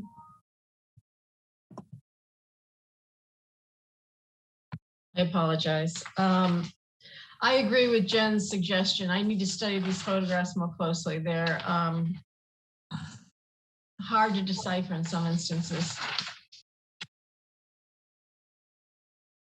I mean, we could continue the hearing if you wanted some more photographs we could provide. Maybe the Chows could provide us with additional photographs. We could continue this, or like I said, you can close it and not make a determination tonight and save that decision for a later hearing. Nothing further, Mr. Chair. Thank you. Betsy, Can I say something, please? in a minute. I'm sorry. I think I have all the pictures, like at the time that I took the pictures on the property. I think I sent a couple more additions to Alyssa. All the pictures in the file. Okay, thank you. Thank you. Betsy, I guess my question is, do you have pictures of that?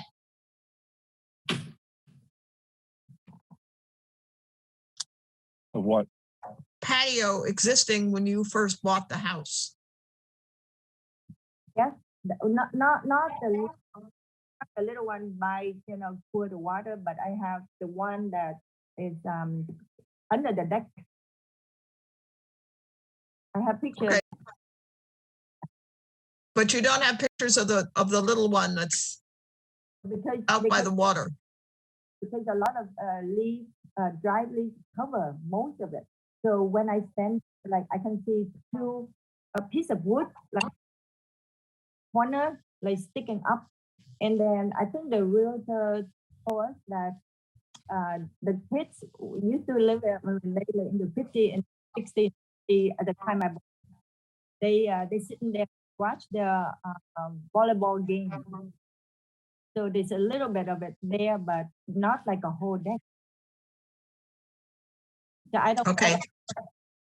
Deck that I shouldn't call it deck. If you say they build the sitting area and it's like frame with the wood frame, and then they hide the floor. But at that time, I think it's a lot of dirt cover and then the dead leaves cover. So it's kind of hard to determine, the shape of it even. But I know some there because they were sitting there watching the game and the volleyball. Like when I bought it. Okay, well, anyway, I agree with Jen's suggestion that we should probably close it and everybody examine the pictures that we were given, and then we'll discuss it when we vote something. All right. Any other comments or questions? All right, I'll entertain a motion. So I'll make a motion to close this hearing and take it under advisement. Bird, second. All right, there's nothing further. Betsy. Whitefeld, aye. Courtney. Bird, aye. Matthews, aye. Pat. Harris, aye. Peter. Walsh, aye. It is unanimous. We have closed this hearing. Thank you, Ms. Joe. Thank you, Mr. Chairman, to everybody. Good night. Thank you. Thank you.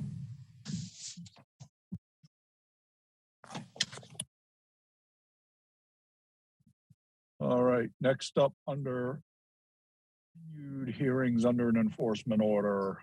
William T. Dowling Jr., trustee, Venus Realty Trust, 6 Scallop Cove, East Falmouth, Mass. Unpermitted removal of vegetation within conservation jurisdiction. Ben? Yes, Mr. Chairman, we're recommending a continuance for 2 weeks on this. We are still working with their project team. This is the property where all those trees were cut near the marsh. So we are getting a few steps closer to a restoration plan. So, but I did hear from Maria about yesterday about a new approach to the plan. So we haven't been able to really sit down with the project team and talk to them about that. Okay. So you're saying February 16? Yes, please. So I'll make a motion to continue this to February 16th. Bird, second. All right. Do we have a motion and a second to continue this enforcement hearing until February 16th? Betsy? Gladfelder, aye. Courtney? Bird, aye. Matthews, aye. Pat? Harris, aye. Peter? Walsh, aye. It is unanimous. We have continued this until February 16th. Thank you. All right, orders of conditions. Mr. Chairman, may we take Hui out of order since we need to schedule a special meeting for that, please? Sure. So what is the process for that? Well, since we do not have a quorum, the order of conditions does need to be issued by next Wednesday. I do need to schedule a new, I do need 48 hours to schedule a special hearing. I will schedule it tomorrow.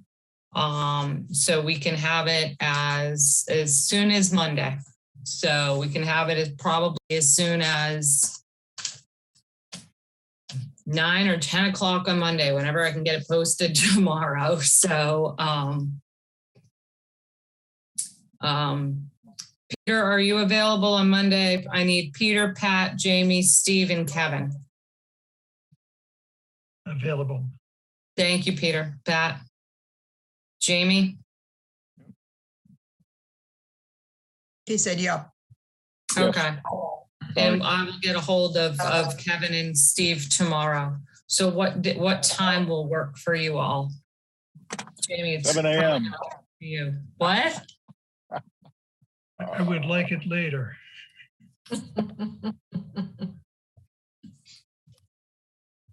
Why don't we make it 9? Is that okay with you, Peter? Yes. Okay. 9 o'clock. Okay, I'll have to have that. Amy will have to post that bright and early tomorrow morning. But we will post that in the AM. And then I'll just post it tonight probably, but we'll post that for the AM and we will do a special meeting to vote the Hui Seawater Project on Monday morning at 9 a.m. Okay, and whatever other orders we don't have for this evening, we don't have a quorum for. Okay, It usually never happens, so. Well, that's why I was asking, what is the process? I mean, do we need to do anything special about more than what we've just done? No, not at all. The main thing is that the order of conditions be issued by Wednesday. Okay. So so you'll consider all of these orders on Monday? No, just this one and probably Wood Neck. So let's just go down them. So the first one that I think we can cover is Nicholas and Amy Lowell, 27 Adamancet Road, Falmouth, Mass. Okay, hang on one second, Mr. Chairman. I do need to pivot for a minute. I am moving as fast as possible. Can you check the quorums on all of these? Yeah, you're not on them. Courtney. Huh? You can go. I'm not on any of those. Correct. Courtney, no, this is when you were in your shot. Say it. I mooned out. It was when I was in the moon stage, yeah. Your moon state. According. 27 Adam Mansett, Jamie, Peter, Betsy, and Pat. Yeah, Courtney's not on any of the remaining ones. Yep, Courtney, you can go. Said that like Thank you 10 very minutes much. ago. We'll see you guys later. Bye, Courtney. Bye, Courtney. Dismissed. Man, Nobody listens to you, Mr. Chairman. apparently not. This is No different at a home. coastal bank restoration project for this one. I got papers everywhere right now. Hang on.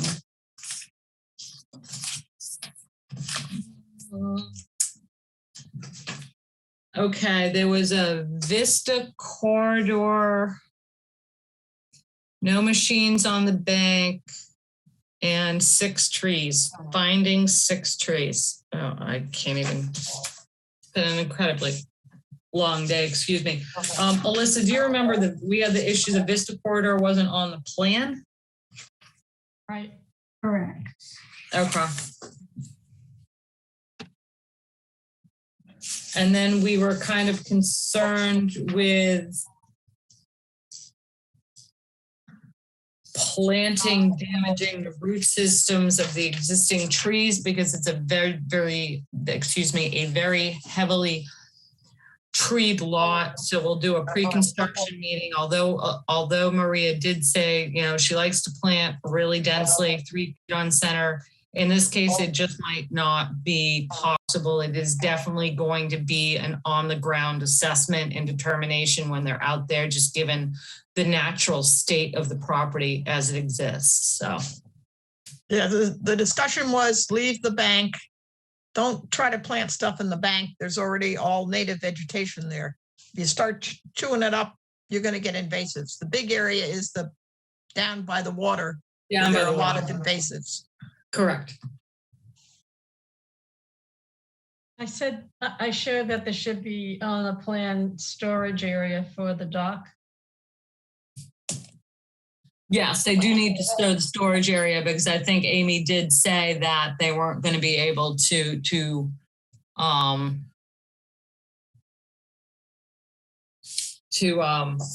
haul the dock up that bank. Right. But I think you asked. They're going to be constructing a new seasonal dock and doing the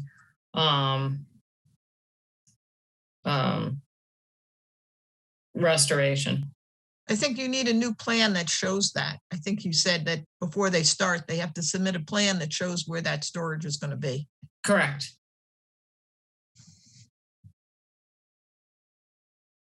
All right. Time of year restriction. I don't think this had a time of year restriction, did it, Melissa? I have a note on, says that. I think that was from EMF. Okay, we'll double check. If there's a time of year restriction, we will put one on there. Now that you think about it, I do remember seeing something from DMF on this, Mr. Chairman, so. Yeah. All right, anything else? No. So I'll make a motion to issue the order as discussed. Our second. All right. We have a motion and a second to issue an order of conditions as discussed. Is there anything else? All right, Betsy. Gladfelter, aye. Matthews, aye. Pat. Paris, aye. Peter. Walsh, aye. We have issued an order of conditions. Thank you.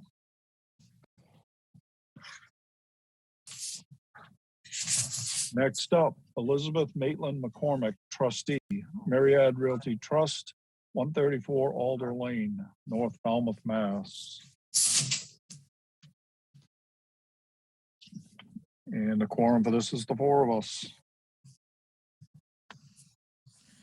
Can't get any smaller. You know? I don't have any special notes on this. This is pretty cut and dry. The only thing I have is that a revision date needs to be shown on the plan.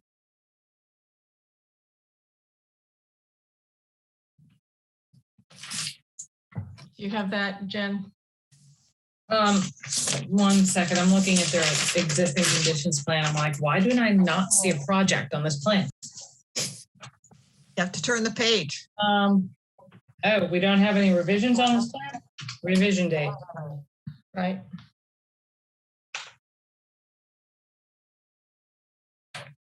Alyssa, why did it need the revision date? Why does it have a revision? I don't remember. I'm sorry. You have all my notes from that. Oh, I do. I don't think staff, Pat, why did it need a revision? I don't think it did. Unless we asked them for a revised plan. You know, I have a note that says revision date on plan, submit plan. I have the same note.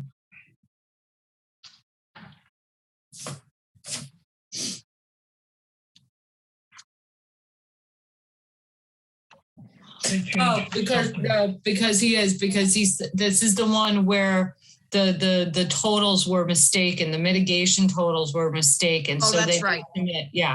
They needed to submit. Tom had shown you a revised plan with the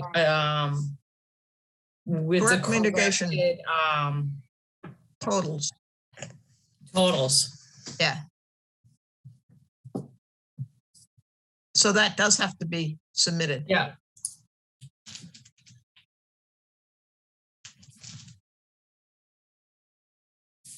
With that clarified, I'll make a motion to issue this order as discussed. I have one other note, if I could mention it. Relocate limit of work to protect oak tree.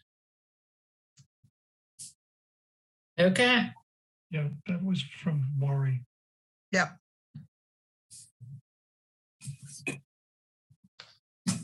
All right, so we have a motion to issue an order of conditions. Do we have a second? Yes, second. Okay, we have a motion and a second to issue an order of conditions as discussed. There's nothing else. Betsy? Gladfelder, aye. Matthews, aye. Pat? Harris, aye. Peter? Walsh, aye. It is unanimous. We have issued an order of conditions. Next up, Brendan J. and Sarah G. Murphy, 40 Oyster Pond Road, Falmouth, Mass. And This was the deck near the vernal pool. Okay. So they had to mitigate, it was the deck that was constructed without a permit. So they're just permitting the deck. So all the standard stuff. Anybody have Yep. anything else? Excuse me. No.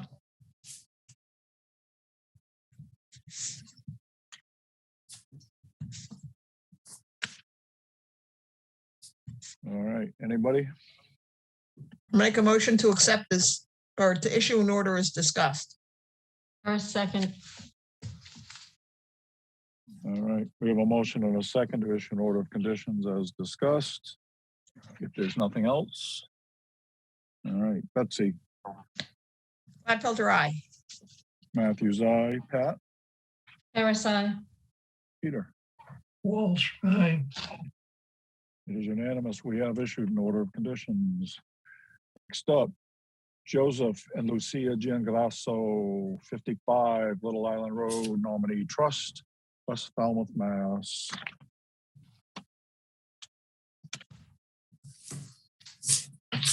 One second, Mr. Chairman. And again, the quorum is the four of us.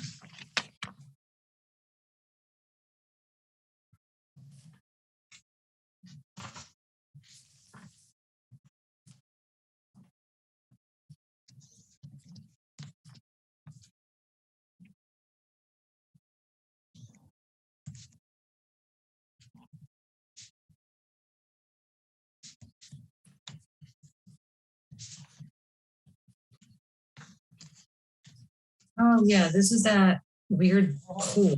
This is the proposed pool in the lawn. And then they're redoing the mitigation from prior, I think a prior order, and also they're removing part of a deck and then adding additional mitigation. And I think Mike shifted the mitigation around to address the staff's concerns. I think you also said you wanted a special condition that they could never put a patio around the pool. Because it's a weird design. It's a pool, then grass. Yes. I don't think they can fit mitigation for putting a patio around that. That's why you said that. But I think they. And I think that's why you said that. That they know up front they can never fit a patio in there.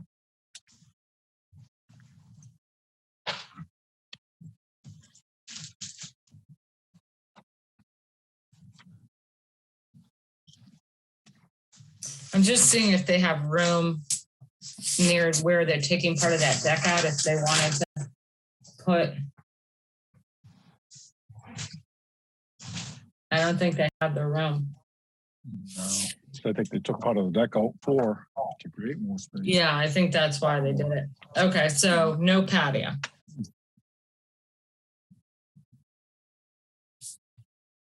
Okay. So I'll make a motion to issue an order, issue an order of conditions as discussed. Harris, second. All right. If there's nothing else. All right, we have a motion and a second to issue an order of conditions as discussed. Betsy. Gladfelter, aye. Matthews, aye. Pat. Harris, aye. Peter. Walsh, aye. It is unanimous. We have issued an order of conditions. Which brings us to Gregory Nickel, 19 Woodneck Road, Falmouth, Mass. We do not have a quorum because Peter is not on this one. Yes, he is. So I have him on it. Okay. Peter, do you remember this one? You're muted, Peter. I remember it.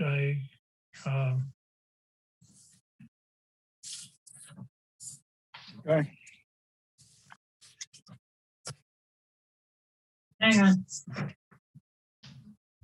Amendment. It was supposed to be heard on the Why do we 5th only have 3 people on the first hearing? because it wasn't heard on the 5th. It was only opened on the 19th. Okay, thank you. And all 4 of us were here. Yes, you are. Okay. That's why that's why the 3, I didn't cross them out. Because I was prepared for on the 5th and then it got continued. Okay. All right. 19 Woodneck.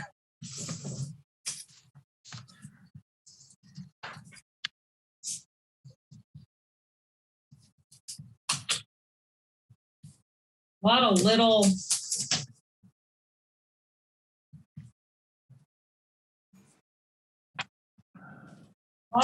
revisions to this one.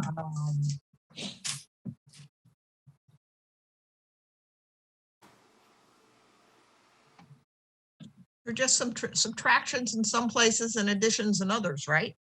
Correct. But I don't think we had any issue with any of it. No, because they did the mitigation. They're amending it by requesting after fact approval for the generator pad, the enlarged front entry, the modified screen room and stairs, and an increase in impervious surface. And they added the additional mitigation. To compensate for that. Yeah. Okay, then I'll make a motion to issue an order of conditions as discussed. Harris, second. All right. We have a motion and a second issue an order of conditions. If there's nothing further. All right. Betsy, Gladfelter, aye. Matthews, aye. Pat, Harris, aye. Peter? Walsh, aye. It is unanimous. We have issued an order of conditions. And as they say, that's all. You need one more. Okay. One more gonna let- motion and second to adjourn. I'm gonna let Pat and Peter take care of that one. This one. You don't want to leave us, pets? I move that we adjourn. Harris, Second, Walsh. Gladfelter, aye. Matthews, aye. Harris, aye. Walsh, aye. Unanimous. We are adjourned. Thank you, everyone. Thank you, Alyssa.